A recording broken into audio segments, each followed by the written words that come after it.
Ni Sirach na atong ginbasa sa unang madalasahon.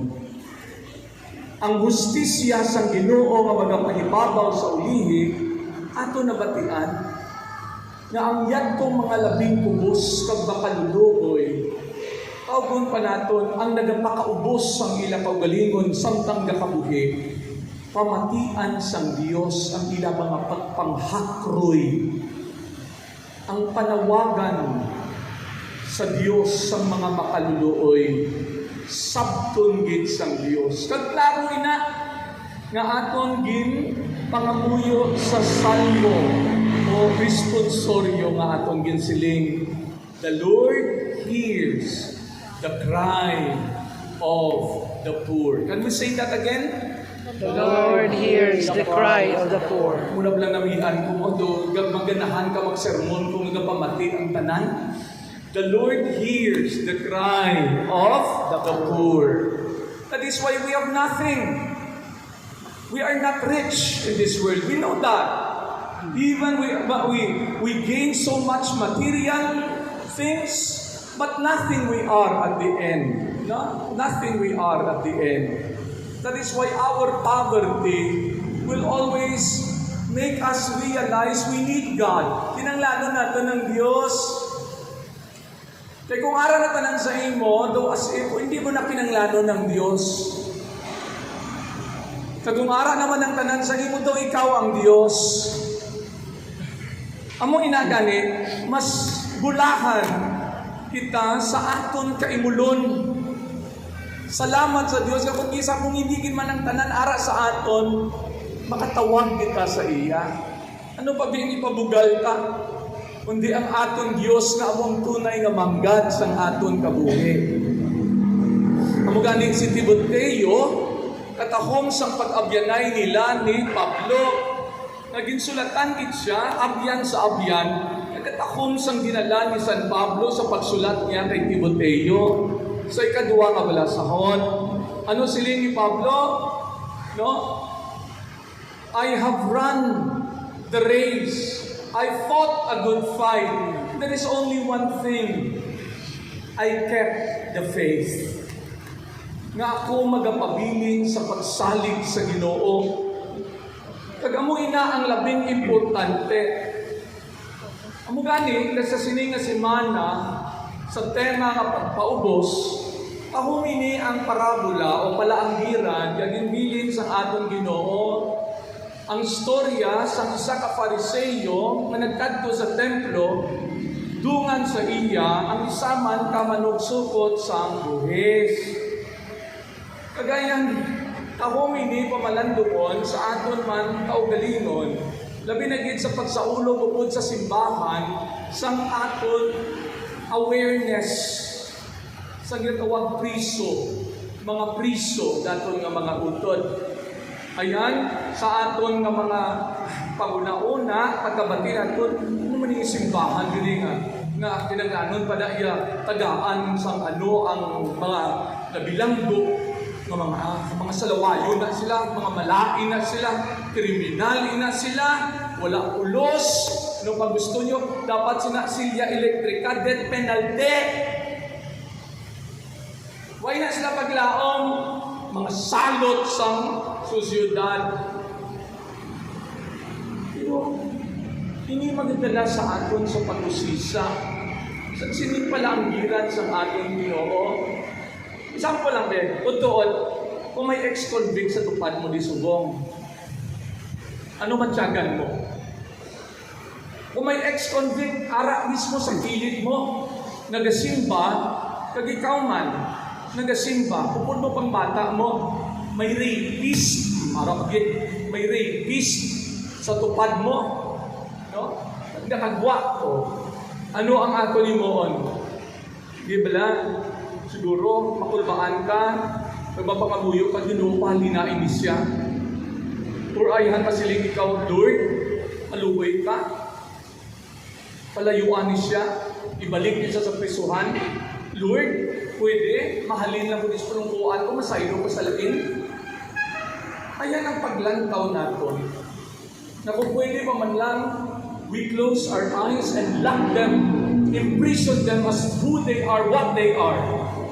Ang aton paghusga, ang aton pagkondenar, ang aton pagpakalain sa ila. Kaya nga, anong standard mo? Kay maayo kuya, gasimba kuya, buot kuya, naslaya hindi, ikaw lang ang maayo. Mga ukod, I think, with this celebration of the church, in synodality, makes us a shift of paradigm. A shift ang pagkambyo sa outlook natin. And how do we make that outlook? We said it in our prayer. We prayed it together with the priest leading us. Increase our faith. So, meaning what is our outlook? First and foremost, use not the human eye, the human bias. Use the vision of faith. Look at each other by what we believe. When God opens our eyes, He Himself had come down and entered into our humanity. He Himself nagpapriso sa iyang ugalingon sa aton pagkatawo, nga aton sa masami ang kaluyakon, ang imperfection sa aton lawas. Dira siya nagsuong. Ginpakita niya sing mapainubuson, kad ang ina pagpaubos, kay nagasalig siya, hindi sa iya kaugalingon bilang anak. Nagapati siya, nagatuman siya. Sa ano? Sang plano sang amay, sang kagustuhan sang Diyos nga amay.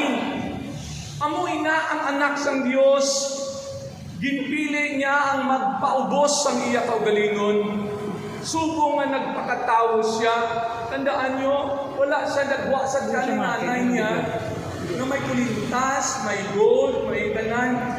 He was bare, naked, nothing.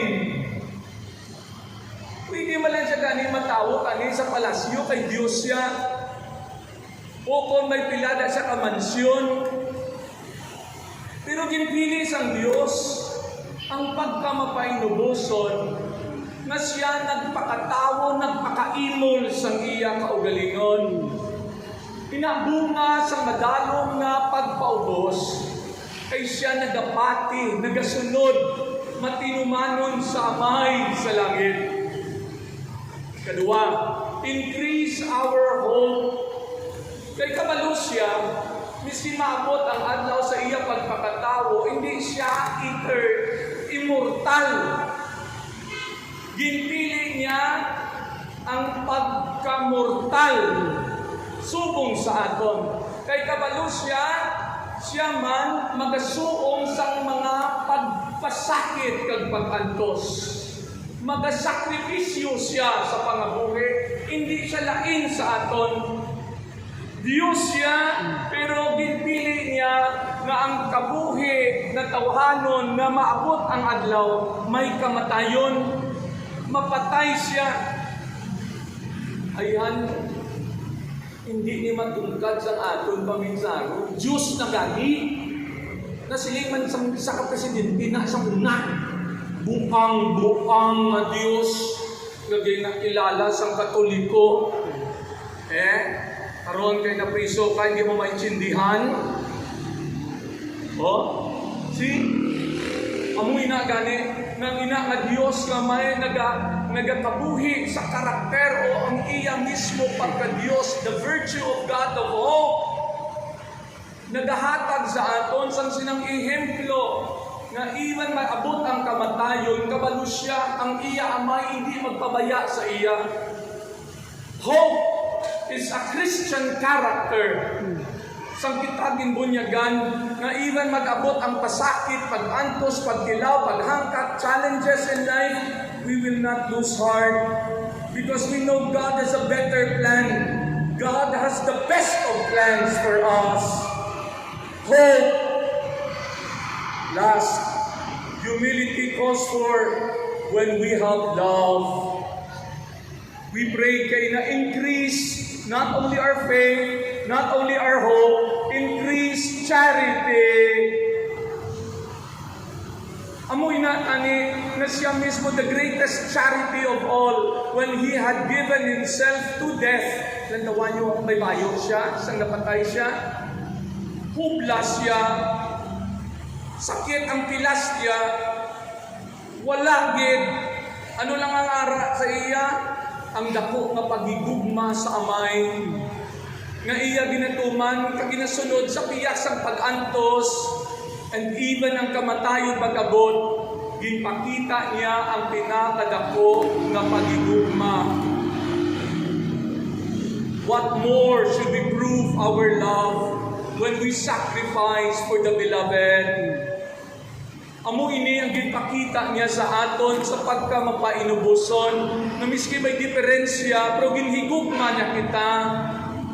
Ginbayaran niya ang aton mga sala. Sa piyang na hindi kita takos, ginpakita niya, gintubos niya kita sa aton kasalanan. Anong diferensya mo sa napriso pag ikaw nga ari di ka simba? Ang sabat, dadakpan sila, wala ka pa madakpan. Pero kabalo kita makasasala kita tanan.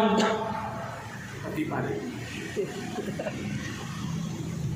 Tandaan nyo, tanan kita nakasala. Tanan kita makasasala. Amoy na pili niya nga suumon ang bilangguan sang aton pagkatawo. Grabe na. Bilangguan sang aton pagkatawo. Kay hilwayon niya kita sa kahinaan kag kaluyahon sang aton pagkatawo. Amoy na nga ginpili niya ang pagpaubos. Kay tubuson niya kita sa aton kasalanan. Nagasalig siya, gintuga, ikaw, ako, tanan kita, ginimo kita sang Diyos, maayo! Pag hindi kita maghusga at maghukom sa isa kag isa nga malain siya, ay ikaw lang ang maayo. Ang Diyos mismo nagpakita sa sina that after all, He believes you are good, I am good, we are all good. Even at times we fail, we fall short. Yet that goodness remains when God created you and I, all of us. Sana all, hindi ka na magsiling. Tanan! Maayo. Galing ka kalipat. Kung gisa ka kalimot, amoy na. Kung gisa, masiling ka. Iban lang ang ginatudlo. Pero ang hapon ko galingon, nalipat kita. Kung gisa ka kalipat, ng kita. Amoy na gani mga utod, ining hangkat sa aton, sa pagkilala naton, still, even a criminal is our brother. Ang ato sa mga prisuhan, tandaan niyo ang diferensya na wala kang pamadakpan. Sila yan nadakpan na. Pwede isulod ko, masige na hearing ka pa yan. Pagpasig i-dismiss, pinikuhay ka mo sa ombudsman. That is how unjust is our system. But God is a God of justice. Sirach would remind us, the Lord hears the cry of the poor. Langawat ang iloy kay wala ipasuso o painom na gata sa yabata. Di siya diretso sa prisuhan. Plunder sang isa ka senador o kongresista. Di siya madiretso hearing. Pamatian anay. Kung pwede pa man lang salbaron siya sang iya kopdanan, sang iya partido. That is how we make our society. Sakit man na iyang balon, pero amo ina ang hustisya sang sosyedad, sang kalibutan, sang tao. But God is a God of justice. And I started this homily with Iskaton, the last things at the end. At the end, God will serve His justice. God will hear the cry of the poor. So precisely when He became man, even suffered and died like us, He liberated us from our sinfulness. He has forgiven us and has shown us mercy. That is how His faith, hope, and love for the Father, with all humility, would treat us. Baby, ako ni Father Farley. He would always consider us, may tsansa ka pa. Ano ba na? Una tayo mga laon, Ang Fest of Hands ang... di ka mo magsarado sa inyong portahan. Ganun mo tsaka Kasi sipahan lang ko. yan, may tsansa pa. I joke. But you know, my dear brothers and sisters, this is a beautiful Sunday that as we approach now the closure, where Christ the King is already 4 weeks away. 4 na lang kasi mana, Kristo nga hari, nga magahukom sa katapusan nga panahon. Yes, let us pray for our brothers and sisters. Do not close our eyes and enclose them into prison. Pray that there will be change, transformation, that there will be repentance, and that God's mercy will pave way to unlock the gates of the prison cells and to give freedom, liberation, not only to you, but to all. Hindi kita magsagi panarado pag magpagpriso sa iban, whereas kita hilway sa aton paghimo sa aton kasalanan. I hope this is a beautiful thing to reflect today as we continue to move on, walking together by faith and in faith. Our faith. May this really challenge all of us today.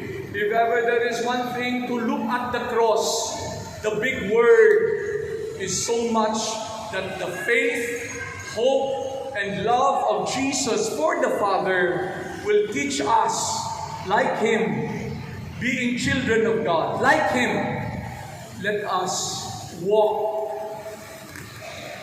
the way of humility. Walk the way of humility. Amen.